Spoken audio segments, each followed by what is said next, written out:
Untuk informasi terkini, langsung saja kita sapa jurnalis Kompas TV Ardi Wirya di Samarinda, Kalimantan Timur. Ardi, tetangga korban telah ditetapkan sebagai tersangka. Apakah ada kemungkinan adanya tersangka lainnya dalam kasus ini? Ya, terima kasih Juno. Memang kepolisian sudah menetapkan tersangka atas nama ST berusia 51 tahun yang memberikan botol minuman yang berisi yang dipakainya untuk berisi sabu kepada anak tersebut.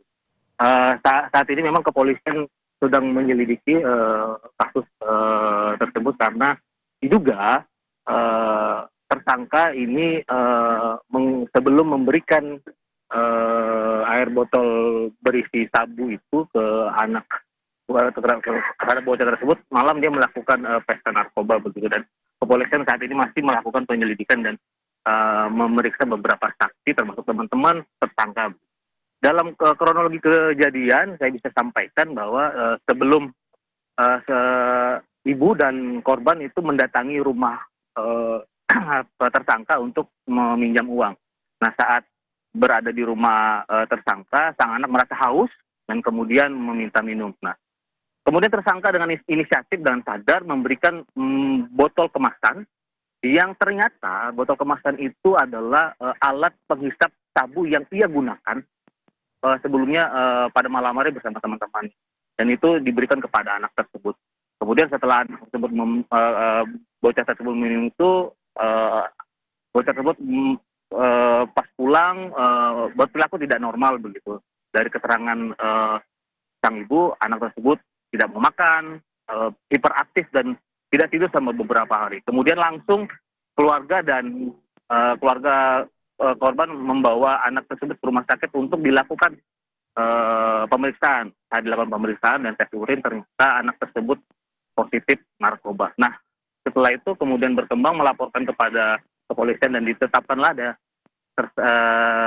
tetangga tersebut berinisial ST berusia 51 tahun menjadi tersangka. Berikut wawancara kami bersama Kapolresta Samarinda, Kombes Pol Arif Fadli di Mapolres Samarinda. Komandan, berapa saksi sudah diperiksa? Ada 4 saksi, ya, 4 saksi termasuk 4 orang yang kita periksa, termasuk tersangka.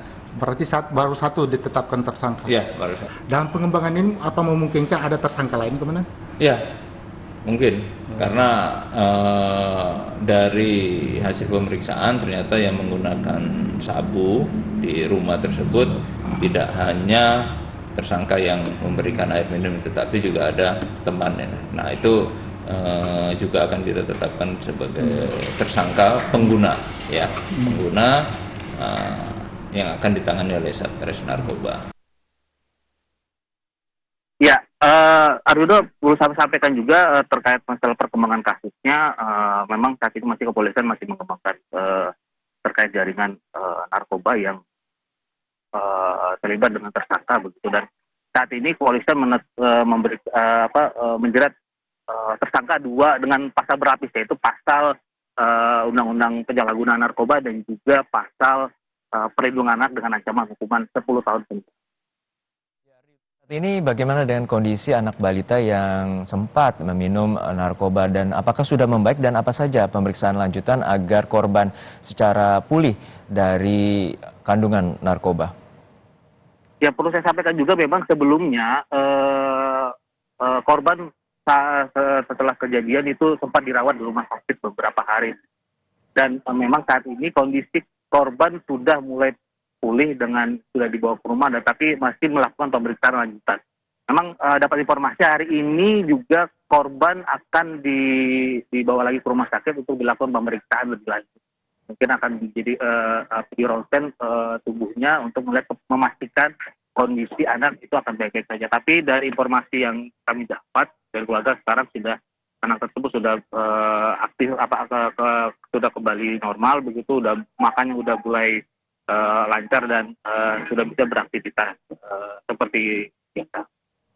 Baik, terima kasih atas laporan lengkap Anda, jurnalis Kompas TV Ardi Wirya dari Samarinda, Kalimantan Timur.